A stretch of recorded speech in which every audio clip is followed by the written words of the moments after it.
देखिए आए दिन ना आपको सुनने में आता होगा कि आज ये ब्रोकर डाउन हो गया, कल वो ब्रोकर डाउन हो गया, एंड उसमें में अल्टीमेटली लॉस किसका होता है? लॉस तो ट्रेडर्स का ही होता है।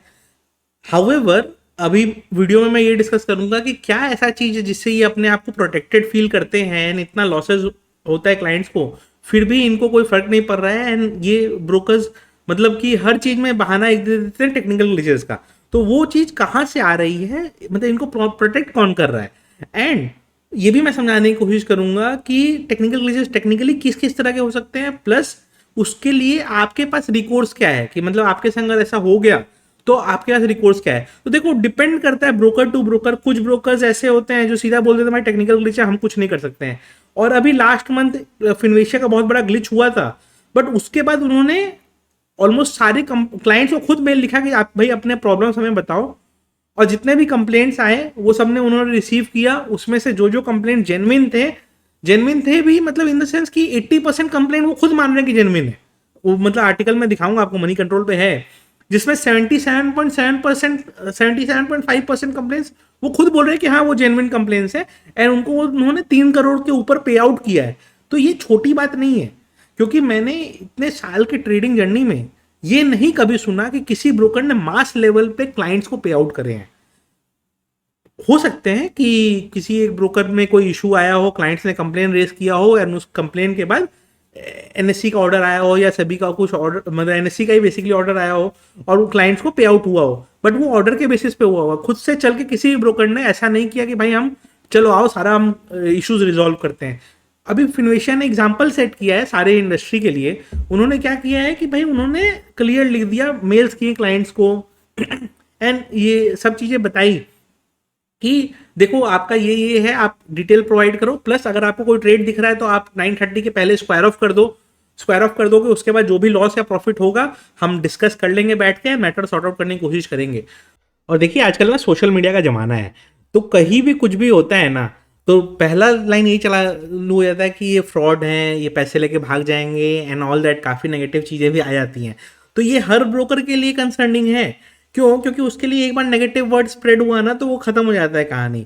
हाउएवर इन दिस केस कम से कम शून्य बाई फिनवेशिया ने ये मैनेज किया कि नहीं भाई, उन लोगों ने पूरा अपने सोशल मीडिया हैंडल्स को एक्टिवली इन्वॉल्व रखा, उन्होंने सब चीज़ों का अपडेट देने की कोशिश करी, एंड सोशल मीडिया के थ्रू ही उन्होंने ये बताया कि चलो हम पैसे रिफंड करना भी करेंगे।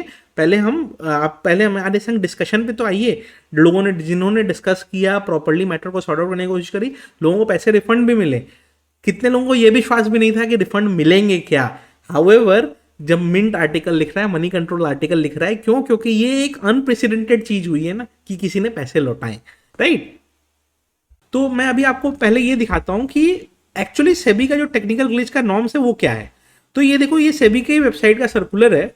इसमें सेबी ने टेक्निकल ग्लिच के बारे में पूरा एक स्टैंडर्ड ऑपरेटिंग प्रोसीजर दिया है और पूरा एक प्रोटोकॉल दिया है कि कैसे आप चीज़ों को कर सकते हो।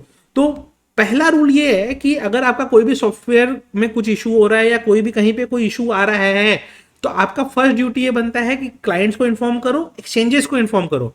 तो मान लो आपका एनएससी बीएससी एमसीएक्स तीनों पे काम नहीं हो पा रहा है, आप तीनों एक्सचेंज को लिखो कि भाई हमारा ये इशू हुआ है, और वो इशू होते ही वो इमीडिएटली इन्फॉर्म करो, और 1 घंटा से ज़्यादा लेट मत करो, इन्फॉर्म करो। उसके बाद आप अपना रिपोर्ट सबमिट करो सभी को कि भाई क्या हुआ था, क्यों हुआ था, और क्रोनोलॉजी ऑफ इवेंट समझाओ कि क्यों हो गया था, कैसे हो गया था। ये सब आपने समझा दिया। उसके बाद आपको कोशिश करना है कि अपने सिस्टम्स को इंप्रूव करें, टेक्नोलॉजी को इंप्रूव करें। बहुत सारी चीजें इन्होंने लिखी हैं। एक जगह पे क्या होता है कि आपने ये सब इंफॉर्मेशन वगैरह दे दिया, ये सब चीजें हो गई, बट नॉर्मल क्लाइंट क्या समझे, ये तो थ्योरी हो गई, बट नॉर्मल क्लाइंट क्या समझे कि टेक्निकल ग्लिचेस क्या क्या होते हैं। तो टेक्निकल ग्लिचेस क्या होते हैं, जैसे कि ब्रोकर का वेबसाइट है वो ठीक से काम नहीं कर रहा, ठीक है, वो एक तरह का टेक्निकल ग्लिच हो गया।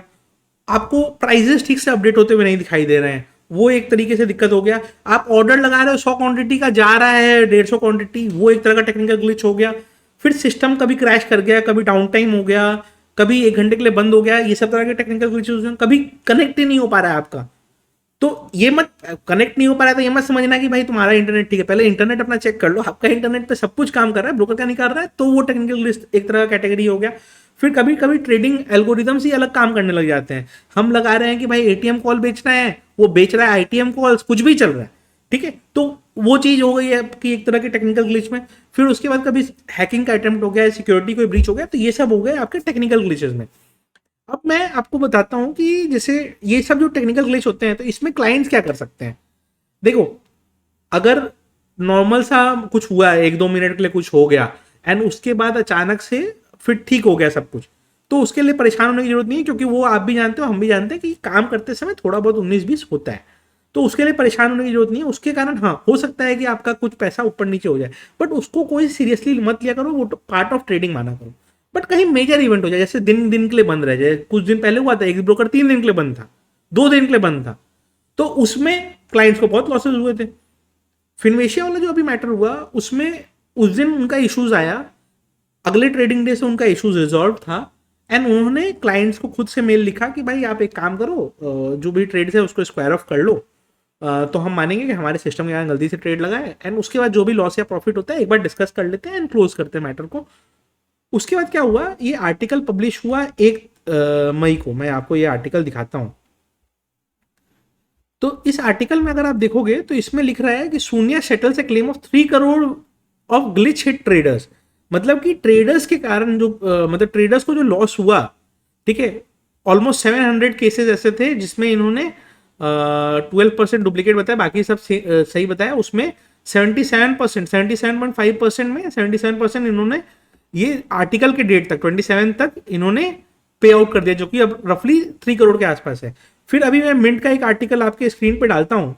मिंट के आर्टिकल में क्या लिखा हुआ है कि इन्होंने टोटल 3.5 करोड़ पे किए हैं।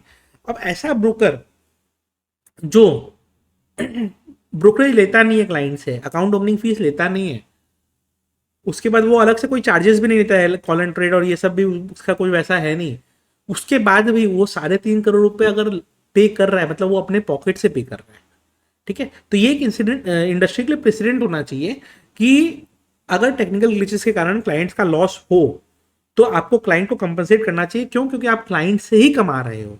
एट द एंड अगर आप क्लाइंट से ही कमा रहे हो तो क्लाइंट्स को कंपनसेट करने की रिस्पॉन्सिबिलिटी आप ही की बनती है। प्रॉब्लम क्या होता है, लोग सीधा बोल देते हैं देखो टेक्निकल ग्लिच था, हम कुछ नहीं कर सकते, हम कहाँ से पे करें, वो टेक्निकल ग्लिच में हमको सेबी प्रोटेक्ट करता है।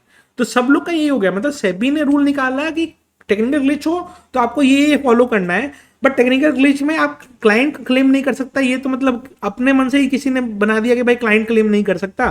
टेक्निकल ग्लिच में जो भी होगा ब्रोकर को ही बियर, मतलब सॉरी क्लाइंट को ही बियर करना है, ब्रोकर उसमें कुछ नहीं करता। बट कहीं ना कहीं जाके आपकी रिस्पॉन्सिबिलिटी बनती है ना, तो वही चीज हुई। और इनफैक्ट मेरा भी जो ट्वीट था कि हम ब्रोकर्स को प्रमोट करते हैं बट ब्रोकर्स अपने टेक्नोलॉजी पे नहीं वर्क करें तो वो नुकसान देता है एंड ऑल दैट, वो मेरा भी इंटेंशन यही था कि अगर हम किसी ब्रोकर को प्रमोट करते हैं, ग्लिचेस कहीं भी आ सकते हैं, लेकिन अगर ग्लिचेस आ रहे हैं तो एटलीस्ट मतलब आप कुछ तो उस पर रेजोल्यूशन लो, कुछ तो करो, अपना प्रोडक्ट इंप्रूव करो, कुछ करो।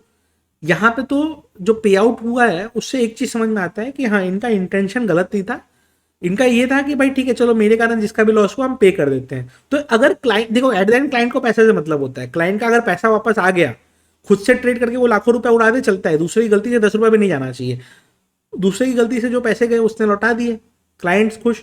तो अभी इन फ्यूचर कभी भी आपके संग ऐसा कुछ हो, कोई भी ग्लिच वगैरह आप फेस करो, तो आपको क्या करना है, जो भी आपका ब्रोकर हो, हर ब्रोकर का एक कंप्लेंट आईडी होता है जो कि उसके वेबसाइट पे मिल जाता है, उसके पोर्टल में मिल जाता है, वहां जाके आप कंप्लेन रेज करो। वो नहीं सुनते हैं तो फिर आप एनएससी पे कंप्लेन कर सकते हो, एनएससी का भी कंप्लेंट पोर्टल है उस पर कर सकते हो। वहां भी नहीं सुने तो फिर सेबी के स्कोर्स में आप कंप्लेन कर सकते हो। और ये सब करने के बाद आपका मोस्टली रेजोल्यूशन हो जाना चाहिए। हाँ, आपका डिफेंस स्ट्रांग होना चाहिए कि आपने क्या क्या चीजें रिकॉर्ड में रखी हैं। तो जो भी चीज हो रहा हो, लॉगिन नहीं हो रहा हो तो अपना स्क्रीन रिकॉर्डिंग कर लो मोबाइल का, या डेस्कटॉप पे नहीं हो रहा उसका रिकॉर्डिंग कर लो। फिर अच्छा, कभी भी नोशनल लॉस क्लेम मत करना कि ऐसा होता तो मैं ये कॉल खरीद लेता तो मुझे इतना प्रॉफिट होता, वो नहीं। अगर आपने एक्चुअली में कुछ खरीदा है और वो आप एक्सक्वायर ऑफ नहीं कर पाए ब्रोकर की गलती कारण, तो वो क्लेम बनता है। नोशनल लॉस नहीं कि सपना में ये हो गया होता तो हमें ये प्रॉफिट होता, वो सब मत करना। लेकिन जेन्युइन कुछ कंप्लेन हो तो स्क्रीन रिकॉर्डिंग करके रखो, स्क्रीनशॉट्स लेके रखो। जितना ज़्यादा आप प्रूफ सबमिट करोगे आपके डिफेंस में वो काम करेगा एंड उससे आपको फायदा होगा, क्योंकि एक्सचेंजेस नोशनल लॉस को मतलब एक्सेप्ट नहीं करते हैं कि हमारा हमने ये किया होता तो ये होता, वो सब नहीं एक्सेप्ट करता है, ना सेबी करता है ना एनएससी करेगा या कोई भी एक्सचेंज नहीं करेगा। बट जेन्युइन अगर है कि मेरा ये चीज किया था मैंने, उस मैं ये स्क्वायर ऑफ नहीं कर पाया, 1 घंटे बंद था टर्मिनल, उसके कारण ये हुआ, मेरे को लॉस कंपनसेट करो, तो लोग सुनते हैं उस बात को। तो आप ये करके देखो, उससे आपको फायदा होगा कि आप इन फ्यूचर कभी भी इस तरह कोई ग्लिच हो तो आप उससे ध्यान रख सकते हो। और रहा बात, जैसे मैं फिनवेशिया की बात कर रहा था, तो देखिए फिनवेशिया को मेरे को भी क्या लगता है ना कि उन्होंने अच्छा प्रेसिडेंट सेट किया है मार्केट के लिए। और अगर हम देखें ना कि मार्केट के लिए जो अच्छा प्रेसिडेंट सेट हुआ है उससे फायदा क्या होगा कि इन फ्यूचर इनको एज ए रेफरेंस यूज किया जाएगा। रेफरेंस यूज किया जाएगा एज इन कि लोग कहेंगे कि नहीं फिनोवेशन ने ऐसा पे आउट किया था सेम तरह के मिस्टेक पे, तो तुम क्यों नहीं कर रहे हो, राइट। तो उससे क्या होगा, मार्केट में प्रेसिडेंट सेट होता है एंड जो ब्रोकर्स करोड़ों करोड़ों के प्रॉफिट कमा रहे हैं ना, वो भी मतलब नहीं पे आउट करते हैं, और ये तो ब्रोकरेज ही चार्ज नहीं करते फिर भी पे आउट कर रहे हैं। तो ये अच्छा प्रेसिडेंट सेट किया है इन्होंने। होपफुली इस तरह के ब्रोकर्स ज़्यादा आए और इस तरह के एथिकल ब्रोकर्स और डेवलप हों। जो हो सकता है मिस्टेक हो सकता है, टेक्निकल ग्लिच हो सकता है, ऐप डाउन हो सकता है, बट उसके बाद जो रिकॉर्ड्स हो वो थोड़ा अच्छा हो, क्लाइंट के फेवर में हो, तो उससे फायदा होता है। वीडियो अच्छी लगी हो तो लाइक कर दीजिएगा